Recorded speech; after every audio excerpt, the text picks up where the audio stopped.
I've been a professional artist for 30 years. However, I've always been doing paintings ever since I was a little kid.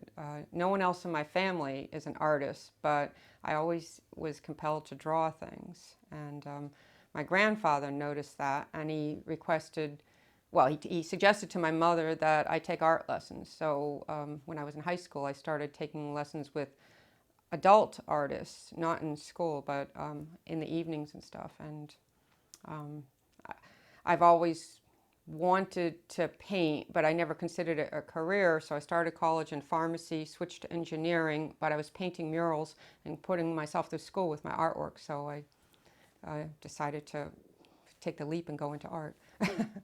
I do custom framing also, which helps the bread and butter and keep the cash flow going. For serious avocations, I also do spinning, weaving, knitting, and we have a homestead, so we raise a lot of our own food. I think actually in some ways I'm a 3D artist because I see things in the round. And that's why for me it comes natural to do it realistically.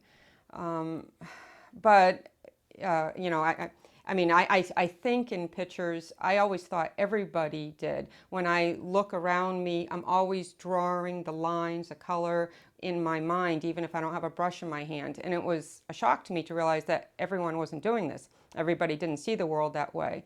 So the representational work is to do it realistically comes really easy to me.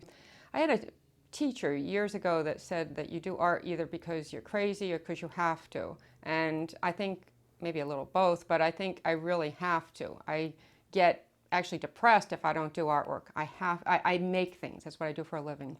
If it's not painting, it's building a chicken coop or I have to make things, knitting, doing things like that.